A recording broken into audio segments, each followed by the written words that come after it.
하나님은 영이시니 예배하는 자가 영과 진리로 예배할지니라.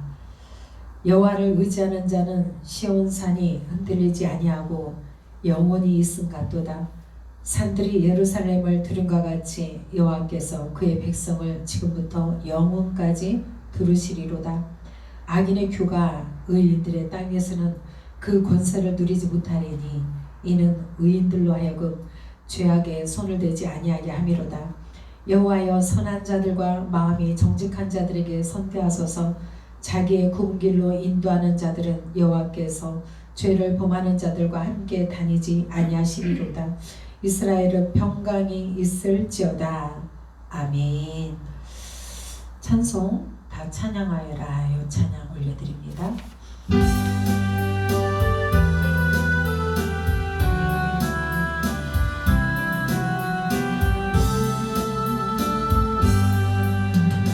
다 찬양하여라. 전능한 창조의 주께 내 호나 주 찬양. 평강과 구원의 주님. 성도들아, 주 앞에 이제 나와 즐겁게 찬양하여라.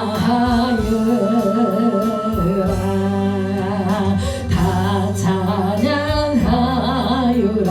놀라운 만유의 주께 포근한 날개미 늘 부어주시는 주님. 성도들아, 주님의 뜻 안에서 내 소원 다 이루리라. 다 찬양하여라. 온 몸과 마음을 바쳐 이 세상 만물이 주 앞에 다 나와 찬양. 성도들아, 기쁘게 소리 높여 영원히 찬양하여라.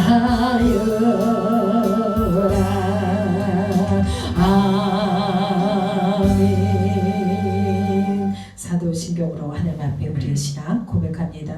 전능하사 천지를 만드신 하나님 아버지를 내가 믿사오며 그 외아들 우리 주 예수 그리스도를 믿사오니 이는 성령으로 잉태하사 동정녀 마리아에게 나시고 본디오 빌라도에게 고난을 받으사 십자가에 못 박혀 죽으시고 장사한 지 사흘 만에 죽은 자 가운데서 다시 살아나시며 하늘에 오르사 전능하신 하나님 우편에 앉아 계시다가 저리로서 산자와 죽은 자를 심판하러 오시리라. 성령을 믿사오며 거룩한 공예와 성도가 서로 교통하는 것과 죄를 사하여 주시는 것과 몸이 다시 사는 것과 영원히 사는 것을 믿사옵나이다. 아멘. 내 진정 사모하는 찬양.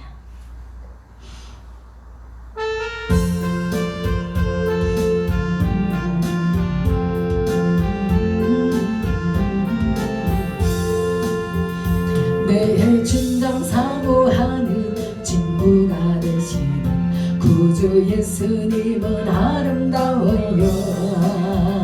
산 밑에 백합하여 빛나는 새벽날 주님 영원할 게 아주 없도다.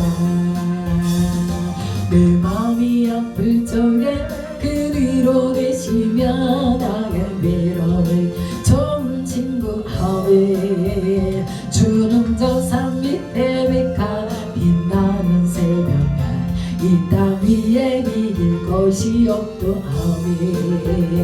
내 몸의 모든 영양 이 세상 고락한 나와 항상 같이 하여 주시고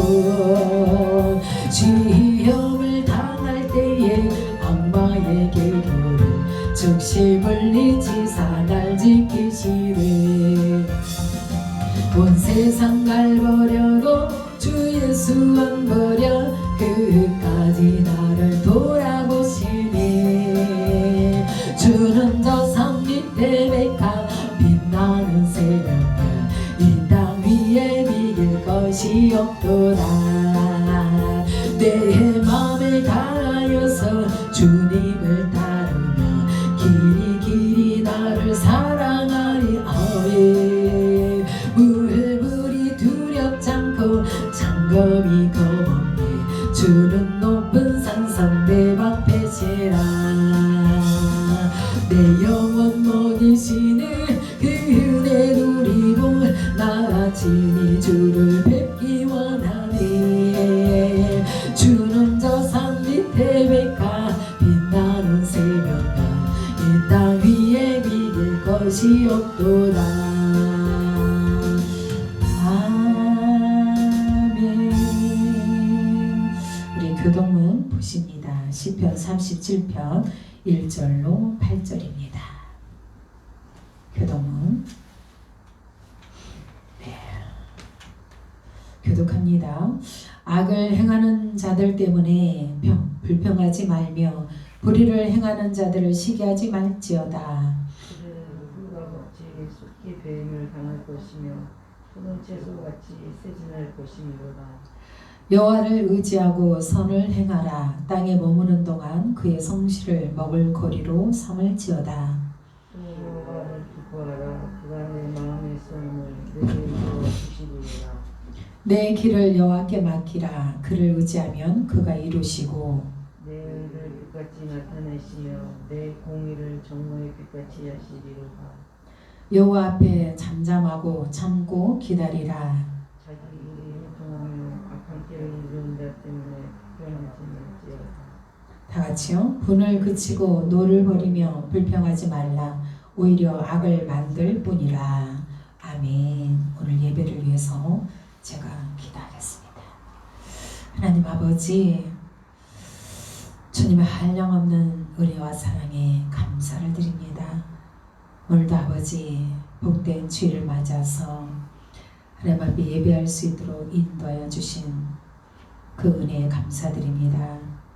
주님, 육신으로 분주하여서 하나님을 대적하는 일들이 참으로 많다 할지라도 그러나 그 약속에 신실하신 아버지께서 그리스도를 통하여서 우리에게 새로운 중보자로 세워주셔서 오늘도 사순절 기간을 맞이함으로 아버지 그 세우신 그리스도의 중보자가 우리의 모든 죄악을 도말해 주심을 믿으며 감사를 드립니다.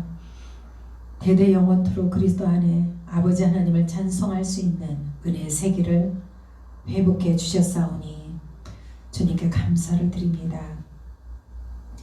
이제 우리의 모든 단식을 바꾸어 주셔서 참 기쁨이 되게 하시며 맛보아 알아 하나님 앞에 나와서 찬양과 기쁨과 감사로 이 시간도 예배드리게 하옵소서.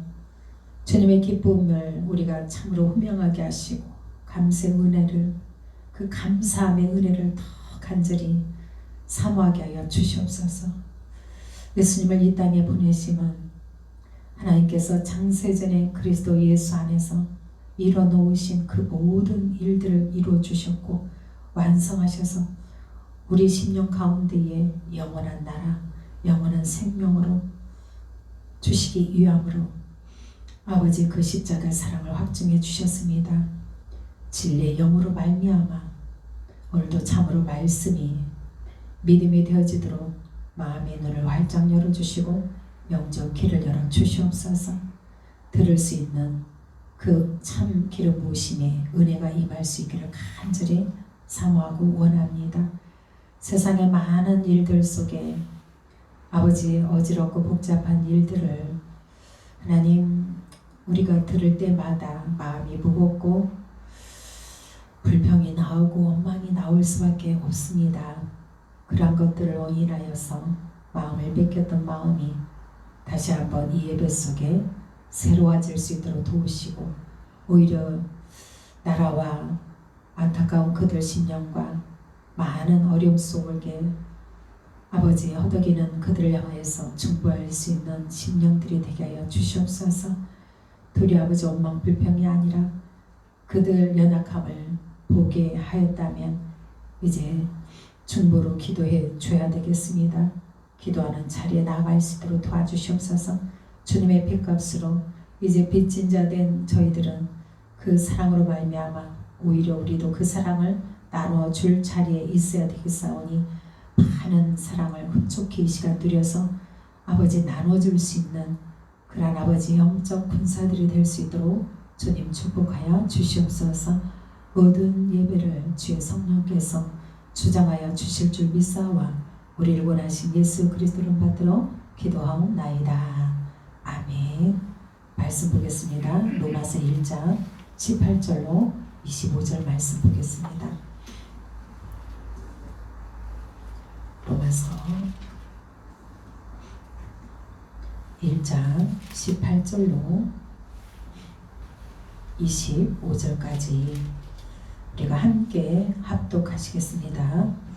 로마서 1장 18절로 25절 말씀입니다. 함께 합독합니다. 하나님의 진노가 불의로 진리를 막는 사람들의 모든 경건하지 않음과 불의에 대하여 하늘로부터 나타나나니 이는 하나님을 알만한 것이 그들 속에 보임이라. 하나님께서 이를 그들에게 보이셨느니라. 창세로부터 그의 보이지 아니하는 것들 곧 그의 영원하신 능력과 신성이 그가 만드신 만물에 분명히 보여 알려졌나니 그러므로 그들이 핑계하지 못할지니라. 하나님을 알되 하나님을 영화롭게도 아니하며 감사하지도 아니하고 오히려 그 생각이 허망하여지며 미련한 마음이 어두워졌나니 스스로 지혜있다 하나 어리석게 되어 썩어지지 아니하는 하나님의 영광을 썩어질 사람과 새와 짐승과 기어다니는 동물 모양의 우상으로 바꾸었느니라. 그러므로 하나님께서 그들을 마음의 정욕대로 더러움에 내버려 두사 그들의 몸을 서로 욕되게 하게 하셨으니 이는 그들이 하나님의 진리를 거짓 것으로 바꾸어 피조물을 조물주보다 더 경배하고 섬김이라. 주는 곧 영원히 찬송할 이시로다. 아멘. 아멘. 오늘 제가 제목을 하나님의 진노는 사랑의 표현이시다 이렇게 잡았습니다. 제가 교동문을 보고서 오늘 말씀 준비한 거에 너무 같은 거예요. 그래서 아침에 와서 기도를 이제 하는데 이 말씀 본문을 잡고 계속 이제 준비해오던 내용들 가지고 묵상하고 기도하는데 제가 그랬잖아요. 초반에 설교해 나갈 때마다 하나님은 이 본문의 말씀이 결국은 내게 비춰버리는 것을 많이 발견했거든요. 근데 그런 것들이 어느 정도 가다 보니까 멈춰졌던 것 같아요. 그러면서 1장 지금 시작한 지가 세 번째인가요? 네 번째인가요? 세 번째인 것 같은데 세 번째 와지면서 희미하게 그림자처럼 두 번째 할 때는 그냥 느껴졌거든요. 근데 이 세 번째 하게 될 때는 이 말씀을 붙잡는데 제게 또 말씀하시고자 함이 있었더라고요. 그래서 제 마음을 너무 비추니까 부끄러운 부분들이 많이 보여지고 그리고 제가 그 은혜에 충만해서 나아갈 때에 기뻐 뛰면서 제 충만의 힘이 그 충만함에 갈 때에 돌아보지 못하는 부분도 있고 저의 부족한 부분을 많이 발견했습니다. 그래서 교동문을 내용을 보니까 제가 이 교동문 때문에 또 아침에 더 기도하는데 눈물이 났어요. 악을 행하는 자들 때문에 불평하지 말라 제 얘기를 하시는 것 같은 거예요. 그냥 주변에 조금 제가 불평이 좀 나오고 있더라고요. 그래서 이것저것 불평함을 없이 정말 기뻐 뛰며 목회를 시작해서 여기까지 왔는데 불평하는 것들이 있는 거예요. 악을 행하는 자들 때문에. 그러니까 내 마음에 안 드는 것들, 그러니까 하나님 앞에 합당하지 않다라고 생각되어지는 모든 것들, 이것들 가지고 불평하지 말래요. 불의를 행하는 자들을 시기하지 말지어다 이렇게 말씀하고, 그러면서 다 이 내용을 풀어주는 거예요. 여호와를 우리하고 선을 행하라. 그냥 의지하고 중보기도 해야 될 부분임에도 불구하고 제 마음 안에서 불평을 하고 있더라 이 말이에요. 불평이라기보단 원망이라기보단 못마땅하다. 왜 그러지? 아유 왜 그래? 저러면 안 되는데? 막 이런 마음들이 이런 것도 저는 거의 없었거든요. 그냥 긍정적으로 많은 것을 조명해서 비췄었거든요. 그게 바로 이러한 현상들은 왜 와지냐면요. 제가 말씀을 많이 놓쳤다 이 말씀이에요. 성령 충만함의 인도함을 놓쳤다 이 말이에요. 그러니까 충만해서 뛸 때는요. 주변에요. 그늘진 것들이 안 보여요. 다 이뻐 보이고 다 사랑스럽고 그래요. 근데 제가 그러지 못하고 있는 부분을 발견했어요. 그러면서 오히려 주님 앞에 다시 감사와 기쁨으로 여호와를 기뻐하라 그러면서 제가 오히려 마음의 소원을 어떻게 뒀냐면 주님의 기쁨에 소원을 두게 됐습니다. 초점을 오히려 맞추면서 주님의 사랑에 나아갔습니다. 그래서 누구 두루두루 주변을 봐서 그 사람들에 대한 생각으로 머릿속에 마음에 들지 않는 것들을 생각으로 채워졌다면 사실은 그 음성은 나를 보라는 음성인 것을 제가 늘 설교했던 부분인데 놓치면 주님 앞에 초점을 놓치면 오히려 그 부분이 내 심령을 그늘지게 할 뿐만 아니라 내 심령 또한 불편해지고 어려워진다는 것입니다. 그래서 다른 모든 사람들을 원망 불평으로 나아가는 것이 아니라 그 모습은 내게 조명되어져야 된다는 것을 오늘도 메시지를 받고 시작을 합니다. 하나님의 진노가 이 말씀하심이 정말 이 진노가요. 사실은 진노가 아프고 힘들잖아요. 근데 이것이 복이 되어집니다. 이것이야말로 참된 복이 되어집니다. 그러니까 아파서 울게 되잖아요. 힘들잖아요. 이럴 때 다시금 하나님의 의중은 철저하게 때리심과 동시에 다시 그 사랑으로 덧입히시기 위한, 그러니까 아프게 해놓더니 결국 그 사랑을 다시금 세워서 온전함을 주시기 위함이에요. 왜냐하면 당신이 하나님이 온전하신 분이고 하나님은 사랑이시기 때문에 사랑으로 마무리 짓는 것을 볼 수 있습니다. 그런데 현재 아프면요, 하나님 왜 그래요? 이렇게 원망할 수 있잖아요. 원망하는 순간만, 그 순간까지는요, 하나님은 그냥 때리시는 것 같습니다. 그러나 그렇지 않고 우리 주님은 무엇인가를 말씀해 주시고자 하는 하나님의 메시지가 있어요. 그 메시지를 통해서 우리가 발견한 자에게는 이제는 점진적으로 더 복된 모습으로 세워나갈 것, 온전한 자리에 세워나갈 것을 말씀하고 계시구나, 이것을 볼 수 있어요. 왜 하나님의 진노가 임할까? 곧 우리가 진리를 맡기 때문이에요. 하나님의 진리를 맡기 때문이에요. 하나님이 일해 가시고자 하는 그 말씀이 진행돼야 되는데 우리가 불의함으로, 그렇잖아요. 불의로 진리를 막는 이 답이 다 거기에 있습니다. 어떤 단어 하나가 궁금하게 이렇게 궁금하네? 왜 그러지? 이 단어가 왜 그럴까? 하면 본문을 살펴보면 거기에 답이 또 나와 있습니다. 그래서 하나님의 진노를 막는 것은 하나님의 진리를 막고 있기 때문인데 그것이 우리의 경건하지 않다라고 그래요. 불의에 대한 것 때문이라고 그래요. 이것이 바뀌어야 하는데 하나님께서 나타나셔서 이제 바꿔주시겠다라는 거예요. 하늘로부터 나타나나니 그래요. 하나님으로부터 이제 그 우리의 것을 들춰내면서 그 불의를 드러내십니다. 그러면서 당신의 진리를 우리를 통해서 이제 나타내신다 이 말이에요. 하늘로부터 나타나나니, 드러나나니.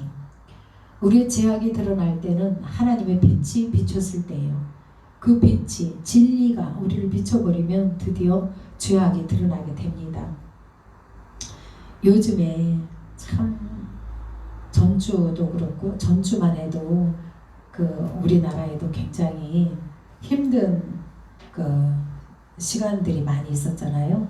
그 제가 얘기했던 건 이제 그 대통령이 이 나라에 뽑혀져야 되고 산불 문제가 굉장히 컸었고 또 코로나가 뭐 몇만 명 이렇게 이제 뜨니까 제 지금 생각나는 거는 딱 세 가지인데 크게 오는 게 세 가지인데 이러한 어려운 하나님의 진노 같지 않습니까? 이러한 부분들이 왜 이렇게 그러니까 제가 생각할 때 아니 비 좀 빨리 내려서 저 산불 좀 꺼주시지 이런 생각이 들고 또 눈이 강원도에 왔대잖아요. 다른 데 오지 않는 요때쯤 꼭 강원도가 한 번씩 눈이 오잖아요. 좀만 더 빨리 눈이 좀 와주지 이런 생각들을 했단 말이에요. 우리 그렇지만 하나님의 제대로 하나님의 말씀을요 우리 눈으로 맞춰서 봐버리면 잘못 풀어져요. 말씀이 잘 안 풀어집니다.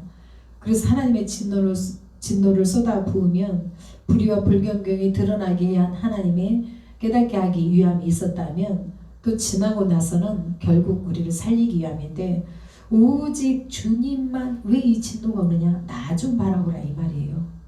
나를 좀 나에게 돌아오라. 그러니까 이 지금 우상이란 단어가 여기 왜 24절에 보면 23절 썩어지지 아니하는 하나님의 영광을 썩어질 사람과 새와 짐승과 기어다니는 동물 모양의 우상으로 바꾸었느니라. 모든 형상 동물들의 새와 동물들의 형상을 모양으로 우상으로 바꿨 우상 그것들을 모양으로 해서 동상들 만들고 이 마음을 거기에 뺏겨서 우상으로 섬겨버렸다 이 말이에요. 하나님이 18절에 얘기하시면서 하나님의 진노라고 말씀하시면서 뒤에 가서 풀어놓잖아요. 우리가 하나님의 영광을 썩어질 사람과 새와 짐승과 기어다니는 동물 모양 그 모양 만들기를 너무 좋아하죠. 제일 그 동상이 많이 세워진 데가 북한 같아요. 북한에 정말 동상들이 많이 세워졌잖아요. 그러니까 하나님을 섬기지 않는 나라가 돼버리면 세상에 온통 우상으로 가득 채워져 있습니다. 저는 어디 이렇게 비행기 타고 나가본 적이 많지 않습니다. 근데 정말 놀란 것은 한 번 꼭 대만을 가봤던 것 같은데 거기에 갔을 때 좀 너무 영이 놀램을 발견했거든요. 그 나라의 영적 어둠이 덮고 있는 것을 굉장히 눌려서 이렇게 보게 하시더라고요. 사람들의 모습, 얼굴을 볼 때 띠임이 없어요. 이렇게 높고 낮아. 얼굴에 다 컴컴한 그런 얼굴이에요. 기쁨이 없어요. 일단. 근데 한두 사람으로 그러면 제가 그냥 그럴 수 있지라고 생각하고 정리를 했을 텐데 그렇게 정리를 잘 했을 텐데 모든 사람이 지하철을 한번 타보니까 지하철에 앉아있는 모든 사람들이 그냥 침묵에 있다 할지라도 마음의 평안함 가운데 침묵하고 있는 모습과 영적 어둠에 눌려있는 그 영의 눌림의 얼굴의 표정이 다릅니다. 근데 온통 거의 다 기쁨이 없는 그런 상태로 앉아 계시더라고요. 그러면서 사방을 훑어봐도 이렇게 두리번거리면서 봐도요. 나라 전체가 눌려있는 것을 여기저기 곳곳에 이제 구경도 하고 돌아다니고 이러는데 눌려있는 그 모습 보고 정말 놀랐거든요. 정말 놀랐거든요. 아마 우리가 북한은 안 가봤지만 우리가 이렇게 신앙생활 하다가 북한에 들어가면 그 긴박감, 긴장해야 될 수밖에 없는 그런 상황일 거잖아요. 그게 바로 어둠에 눌린 상태예요. 자유가 없다는 얘기예요.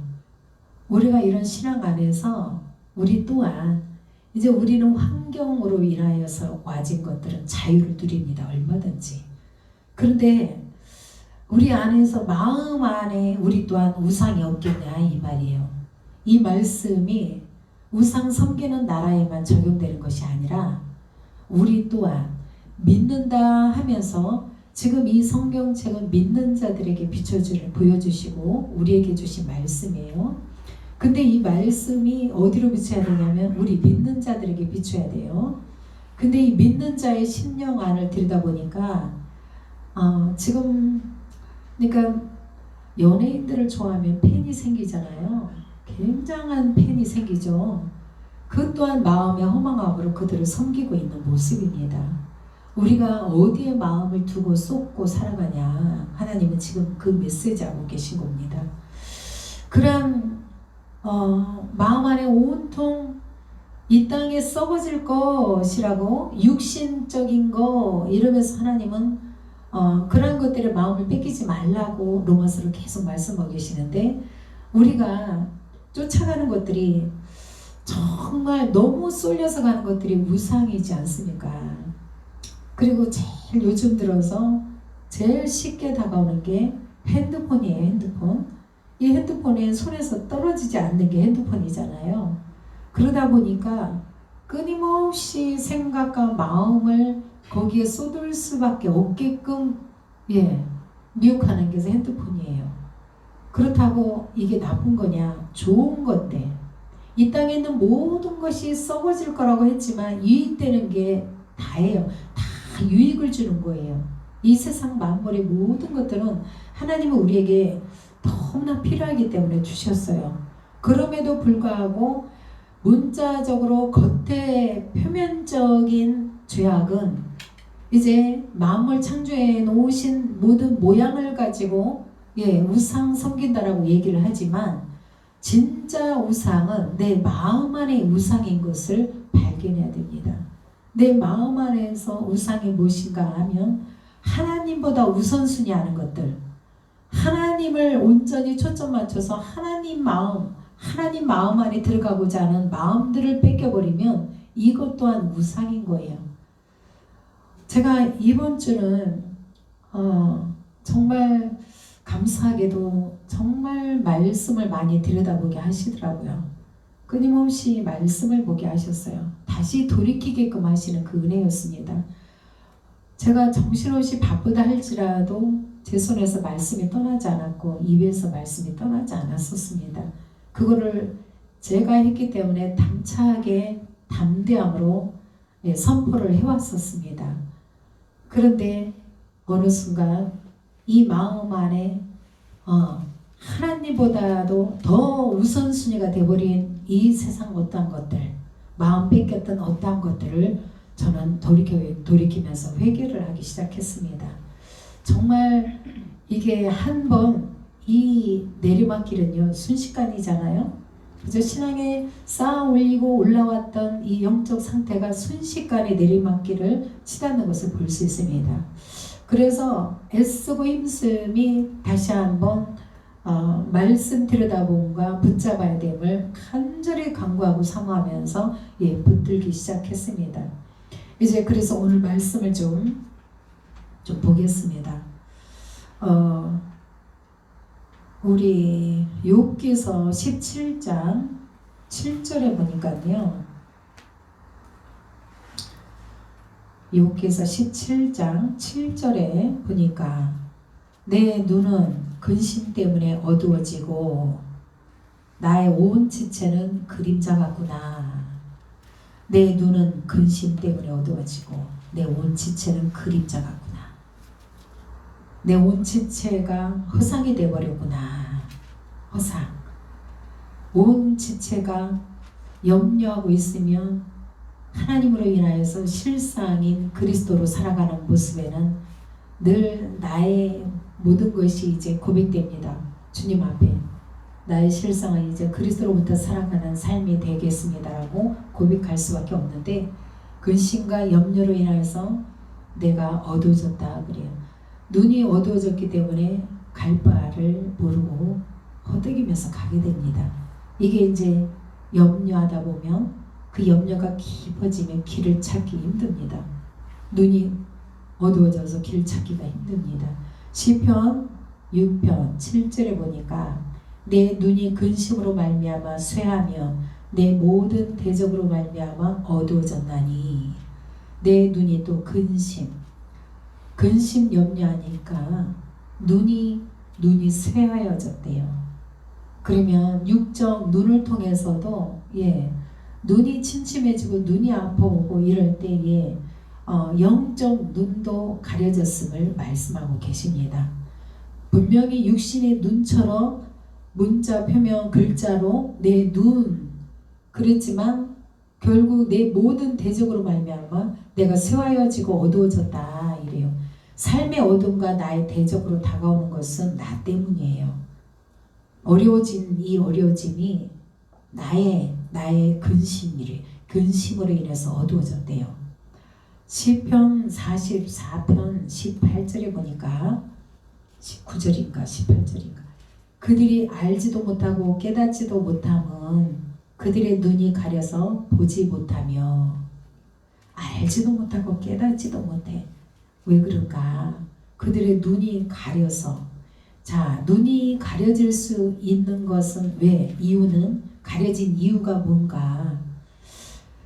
우리의 하나님으로부터 가로막힌 담을 예수님이 휘장을 찢어 놓으시고 지성소로 통로 열어 놓으시고 교제할 수 있도록 죄를 도말해 주셨는데 그 죄로 인하여서 우리는 이제 어떠한 죄? 세상을 쫓아가는 죄가 또 덧입혀지기 때문에 눈이 또 캄캄해진다 이 말씀이죠. 눈이 캄캄해졌다는 것은 하나님을 볼 수 없다라는 뜻이거든요. 그러면 하나님을 볼 수 없으면 이제 무엇을 보고 사느냐? 하나님은 영이신데 영이 아닌 것들을 보고 있는 모습입니다. 이 눈으로, 이 육신의 눈으로 보여지는 모든 것들을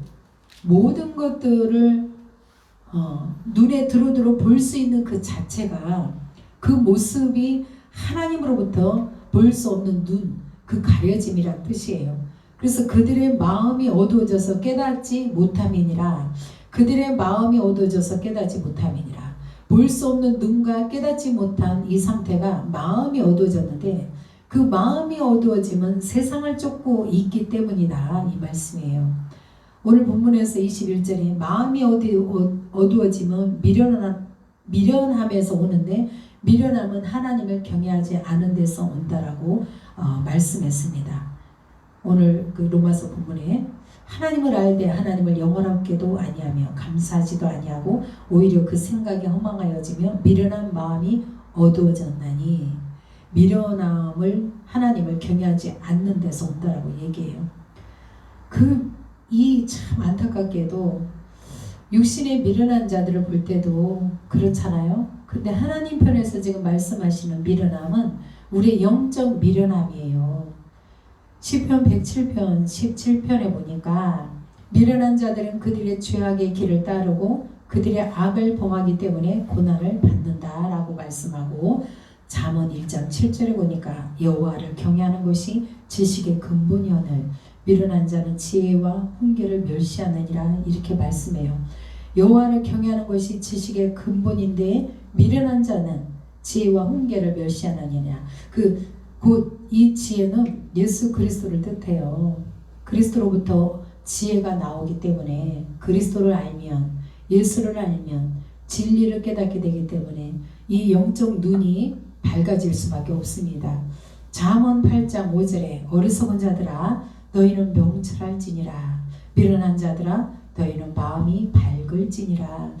마음이 밝기 위하여서 이게 선포한 말씀인데 내 마음이 어두워졌거든 다시 밝을지니라 예수 이름으로 선포해 나가면서 이 선포하는 동시에 뭐가 와지냐면요. 주님을 사모하는 마음이 생깁니다. 주님을 다시 찾게 되고 주님을 사랑할 수밖에 없는 마음이 다시 새롭게 세워진다는 말씀이죠. 이 마음은 꼭 기도하고자 하는 마음이며 주님 그 기도로 말미암아 나의 모든 내면을 비추어서 다시 주님 앞에 나아가는 그 모습을 간절히 간구하게 될 때 우리 주님은 다시 얼굴을 내밀어 주십니다. 당신의 마음을 내비춰 주십니다. 오히려 내가 너를 더 원했다 이렇게 말씀해 주시더라고요. 하나님을 쫓아서 갈 때의 교제함 속에 기뻐 뛸 때보다 또 정말 아버지를 잃어버린 어린아이처럼 어디 계세요? 주님 왜 이렇게 캄캄해요? 하나님 안 보여지고 이러한 자의 심령은 정말 복되다는 말씀이에요. 진노로 인해서 우리의 불의와 불경건함 그것들로 인하여서 짓눌려 있는 상태에서 주님 내 눈이 가려졌습니다. 그래서 볼 것을 제대로 못 보고 이렇게 지금 허덕이고 있습니다. 이것을 고백하면서 얼마나 짓눌려 있는 그 모습이 요나의 모습과 같죠. 요나가 주님으로부터 간절히 간구하고 있지 않습니까? 하나님 앞에 간구하는 그 심령은 회개인 것입니다. 안타까움 속에 눌려있는 그 상태에서 주님을 기도할 때는 회개하는 모습으로 돌이키게 하십니다. 결국 기도하게 하시더니 회개 영을 주셔서 그 영이 회개 영이 참 복이었던 것입니다. 우리에게 끊임없이 이 영을 부으셔서 회개 영을 부으셔서 충만하게 다시금 주님을 찾고 또 기뻐 뛰며 행복하기를 원하시는 것입니다. 히브리서 3장 10절에 보니까 그들이 항상 마음이 미혹되어 내 길을 알지 못하는도다. 그리고 사람이 마음이 계획하는 바가 어려서부터 악함이라 내가 전에 행한 것 같이 모든 생물을 다시 멸하지 아니하리라. 이 마음에 계획하는 바가 어려서부터 영적 어림도 되고요. 사실은 우리 육신으로 어려서 태어났을 때부터 그 악한 모습을 우리가 볼 수 있습니다. 출애굽기 7장 13절에 바로의 마음이 완악하여 그들의 말을 듣지 아니하니 마음이 완악하면 하나님의 말을 듣지 않게 됩니다. 하나님의 말씀을 싫어하게 된다는 얘기예요. 우리 로마서 1장에서 말씀에 24절 그러잖아요. 그러므로 하나님께서 그들을 마음의 정욕대로 더러움을 내버려 두사 허망한 것에요 잠시 잠깐 내버려 두십니다. 28절 미리 보면요. 또한 그들이 마음에 하나님 두기를 싫어함이 하나님 두기를 싫어했다라는 거예요. 이 말씀은 우리가 세상 보여지는 것이 너무 즐겁고 행복하게 그것을 누리고자 그 욕심이 끌고 가버리기 때문에 우리 주님은 또 그들을 잠깐 내버려 두사 그들이 원하는 대로 그들의 마음의 정욕대로 그 정욕대로 육신의 정욕대로 더러움에 내버려 두사 하나님은 우리가요 어떻게 구하든지요 하나님 앞에 구하는 모든 것들을 주십니다. 육신적으로 구하든 영적으로 구하든 육신적으로 너무 어린아이가 너무 엄청난 큰 거를 구할 때는 안 주시기도 하죠. 그게 응답이기도 합니다. 하나님은 우리가 구하는 모든 것에 응답하기를 원하십니다. 그 마음 안에서 유독 간절히 원함 속에 우리를 흔들어서 더 하나님의 약속의 말씀을 구하라고 흔들어 놓습니다. 기도하게 될 때. 그래서 우리가 구하는 것에서 다시금 깨닫고 돌이켜서 영적인 양식을 구하게끔 돌이키게 하십니다. 그러니까 내버려 뒀을 때에 힘들잖아요. 너무 힘들면요 기도할 수밖에 없습니다. 힘든 자들은 기도해야 됩니다. 기도하고 있을 때에 주님을 간절히 구하는 모습이 하늘을 뒤흔들면서 기도하게 됩니다. 통곡하게 되고 부르짖게 되고 그러면 드디어 하나님이 우리의 그 간절한 간구를 통하여서 우리의 마음 땅을 갈아엎어 주십니다. 빌립보서 2장 5절 하나님은요 너희 안에 이 마음을 품으라 곧 그리스도 예수의 마음이니 우리 마음 안에 그리스도 예수의 마음을 품으라고 말씀하시죠. 근데 우리가 이 마음에 품어야 될 것이 그리스도 예수를 품으라고 말씀하시는데 어떻게 품어야 될지를 또 모르는 거예요. 그리스도 예수의 이 마음을 품어야 되는데 이 그리스도 예수를 어떠한 방법으로 어떻게 채워야 될지를 품어야 될지를 모르는 거예요. 매 순간순간 이 말씀이 생명의 말씀이 읍조림이 없이는 이 마음에 품고 있는 이 읊조림이 없이는요, 세상의 허망함에 내 마음이 뺏길 수밖에 없습니다. 우리 주님은 내 생명보다도 더 귀한 하나님의 아들을 보내심이 우리의 영혼을 건지기 위함이었지, 육신적으로 정말 이 땅에서 먹고 마심으로 마냥 다 누리라고 보낸 게 아니다, 이 말씀이에요. 그래서 내 영혼아 내게 돌아오라 말씀하십니다. 저는요, 제가 이러지 않으면 이러한 또 설교를 못할 것 같아요. 이러한 설교, 이렇게 일단 이 만물에 펼쳐지는 이런 것들로 막 영혼의 영성 안에, 영적인 영성 안에서 놀게 했기 때문에 영적인 비밀들을 알게 해주심으로 그것들을 선포하면서 여기까지 왔습니다. 그런데 저를 한번 이렇게 표면적인 말씀으로 이 땅의 세상의 모양으로 저를 확 낮췄습니다. 예, 우리가 이제 코로나로 인해서 한 2주간 예배도 쉬었지 않습니까? 그런 모습 속에 저는 오히려 하나님의 진노, 제 진노가 복이다라는 말씀이, 제가 교통사고로 병원에 일주일간 있었고요. 그리고 또 한 5일 명절로 쉬었고요. 코로나로 또 2주 쉬었고요.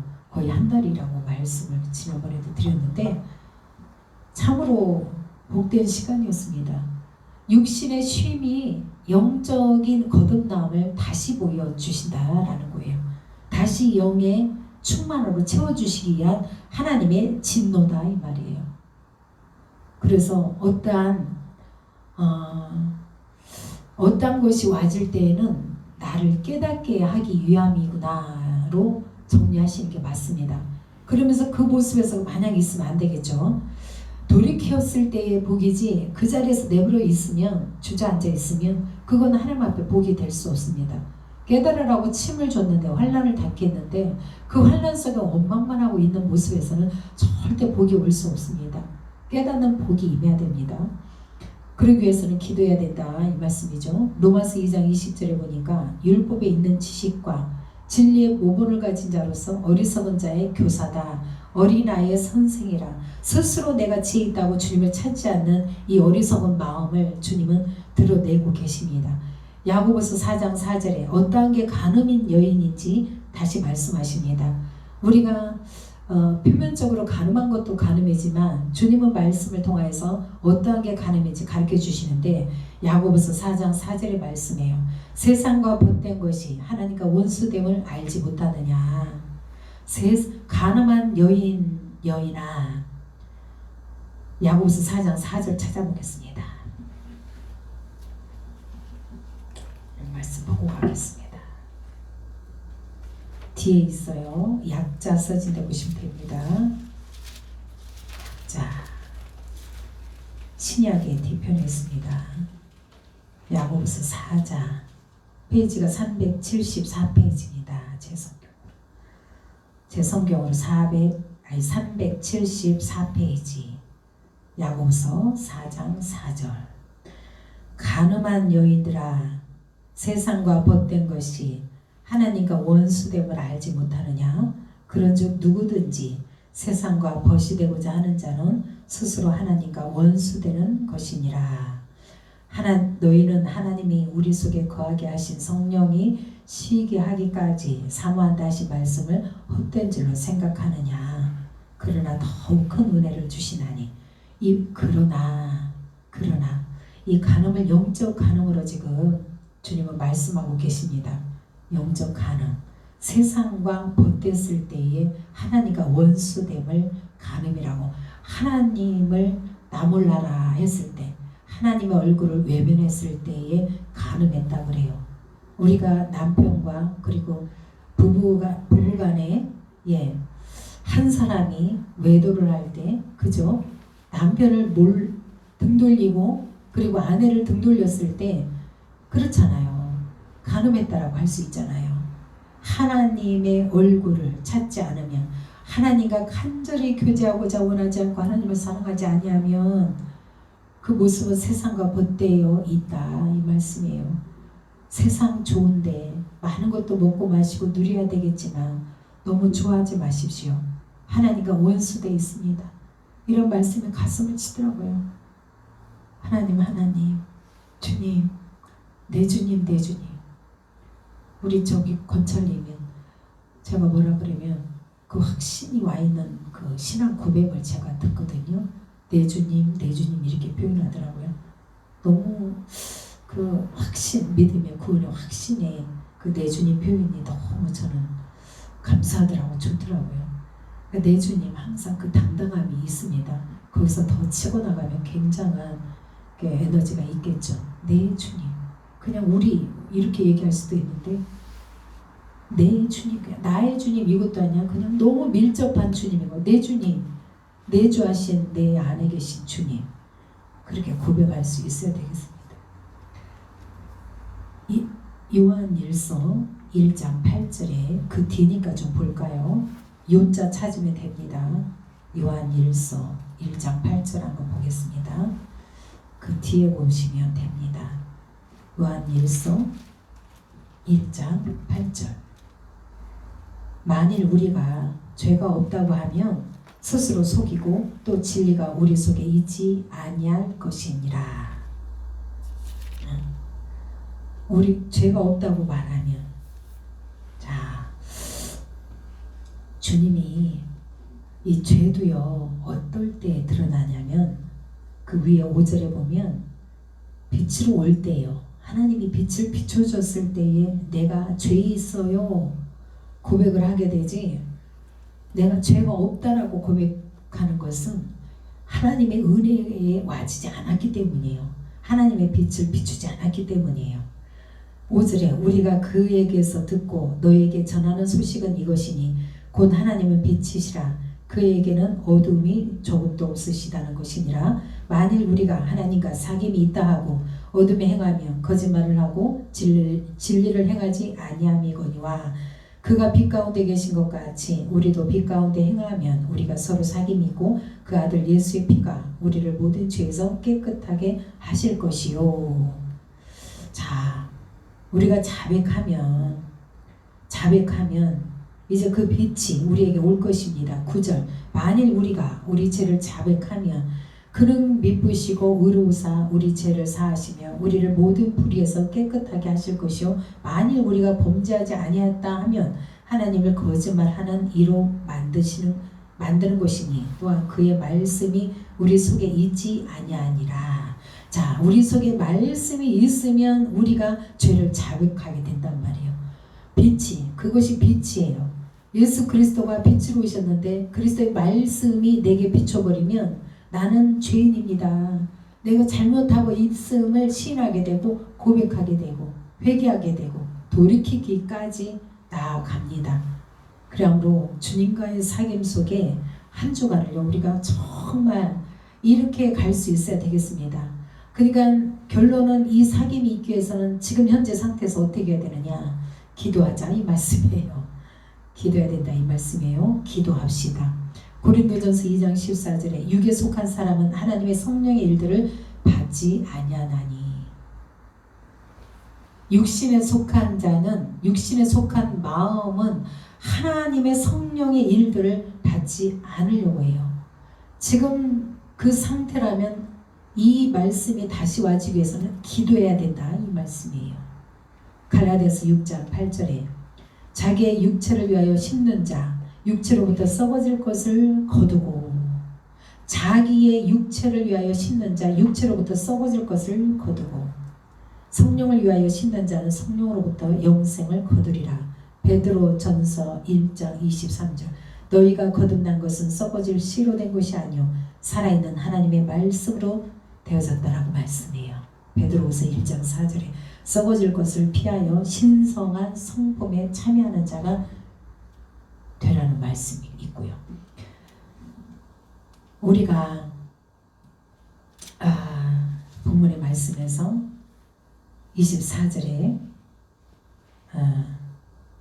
24절인가요? 아니 그 21절에 그 생각이 허망하여지며 미련한 마음이 어두워졌나니 그 말씀에 이사야서 44장 9절에 우상을 만드는 자는 그들이 원하는 것들은 무익한 것이거늘 그것들의 증인들을 보지도 못하며 알지도 못하니 그러므로 수치를 당하리라. 우상을 만드는 자는 그들이 원하는 것들이 무익하거늘 그들의 증인들을 보지도 못하며 알지도 못하는, 우상 만들어 놓고 그들을 증인해주는 어떤 것도 알지도 못하는데 그것으로 인하여서 결국 수치를 당하리라 그래요. 이 허망한 우상, 허망한 것들에 정말 마음을 쏟지 않도록 우리가 이 말씀 앞에 말씀으로 우리 내면을 비춰서 돌이키는 시간 한 주간 되시길 원합니다. 문자 우상은 뭐냐면요, 문자적으로 우상들이 그냥 보여지는 세계에 펼쳐진 그 우상을 쫓는 것이 진짜 우상이냐, 사실은 그거를 통해서 모형적으로 가르쳐 주시기 위한 표면적인 우상이에요. 진짜 우상은 아까 가늠한 여인아, 하나님으로부터 외도한 그것이 진짜 우상이에요. 영원한 능력과 신성은 만물을 통하여 알 수 있도록 하셨다라는 것이에요.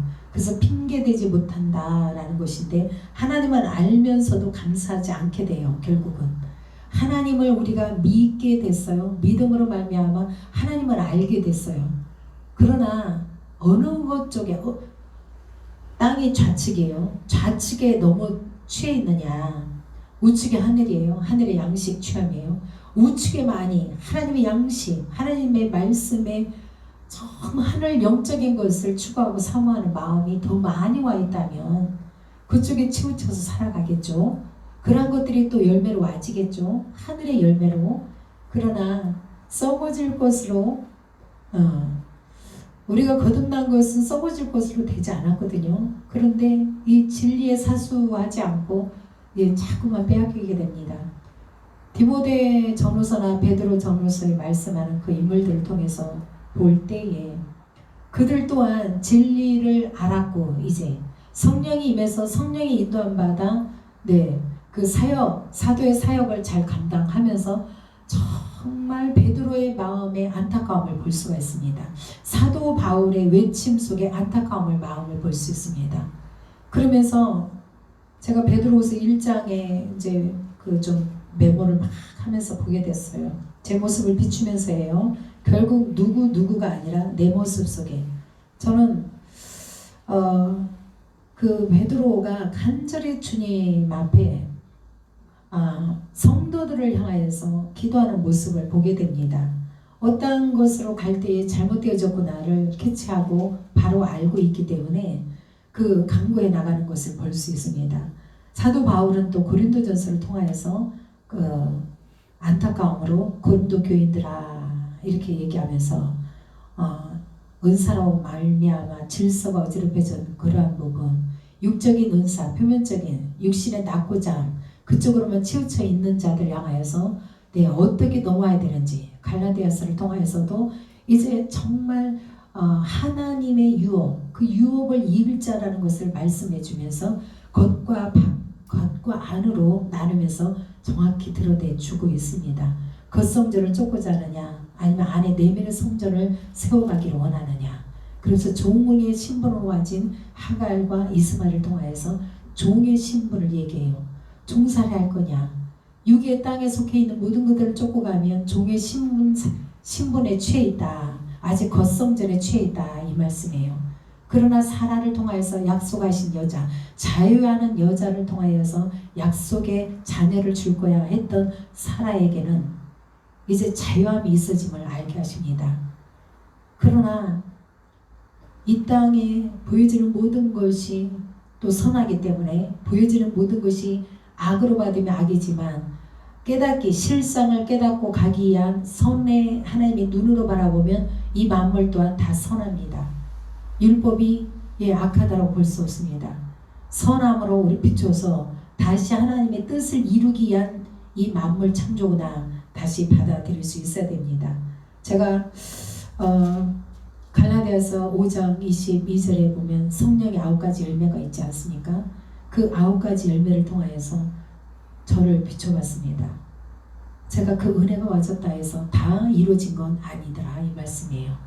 그래서 어떤 면에서는 잘 할 수 있고 생명을 어떤 데서 살릴 수도 있으나 또 부족한 부분들이 끊임없이 드러나더라 이 말씀이에요. 아하, 일할 때는 맞지만 도움을 주니까 좋지만 어떤 면에서는 침을 당하는 말도 듣겠구나 이런 것을 깨닫게 됩니다. 아까 베드로후서 1장 제가 말씀 붙잡고 조명해 봤습니다. 5절에 보니까 제가 믿음의 덕의 지식을, 지식의 절제를, 절제의 인내를, 인내의 경건을, 경건의 형제 우애를, 형제 우애의 사랑을 더하라. 아멘입니다. 및, 덕, 지, 절, 인, 경, 우, 사. 및, 덕, 지, 믿음의 덕, 덕의 지식, 지식의 절제. 제가 이렇게 이제 외우고 있습니다. 밑덕지 절제, 밑덕지 절인 경우사, 밑덕지 절인 경우사더라고요. 밑덕지 절인 경우사 이렇게 해서 외우게 됐어요. 이 부분 말씀이 계속해서 조명해서 자는데도 이걸 외우고 막 읊조리고 잤거든요. 밑덕지 절인 경우사. 사랑도 와줘야 되지만 믿음의 덕을 끼쳐야 된다는 것을 제가 겉으로 이거 어떤 부분은요 겉으로 혼적으로 생각으로만 와진 것들이 있었어요. 근데 깊이 영적 안에 들어와서 열매가 되어지지 않는 부분도 있었더란 말이에요.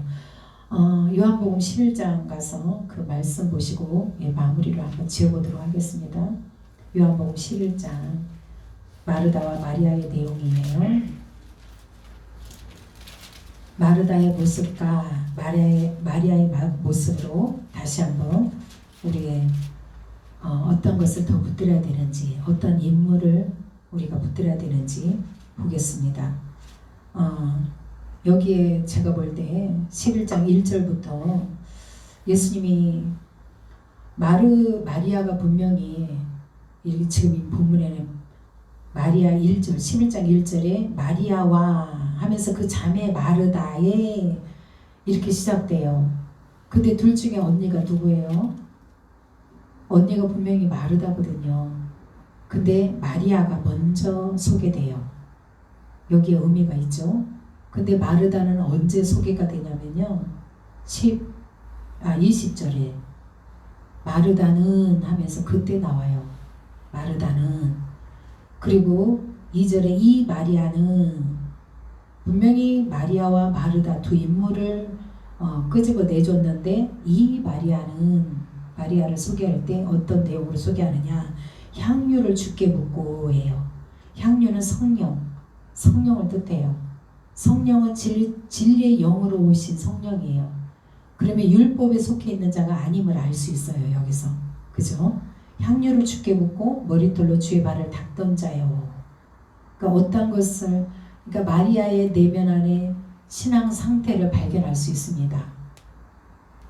그러나 마르다는 하면서 20절에 나오는 마르다는 뭐를 얘기하냐면요, 예수께서 오신다는 말을 듣고 곧 나가 맞이하되 마리아는 집에 앉았더라요. 그죠? 자, 마르다는 이때 맞이하러 나가요. 근데 마리아는 집에 앉았더라 그래요. 마르다의 인물을 잠깐 보기 위해서 10장 41절인가요? 네. 마르다의 10장 40 아니네. 어디지? 마르다가 30몇 장이지. 지은이가 좀 찾아보면 좋겠네. 10장에 나와 있는데 뭔 말씀을 좀 하려고 그러냐면, 마르다는요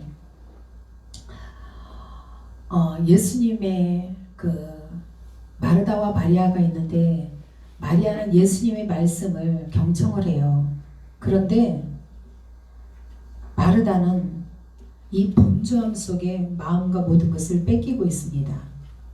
그래서 이 육신의 분주함으로 인하여서 마르다야 한 가지만 하든지 마음의 모든 무거운 것들을 내려놓으라 이 말이에요.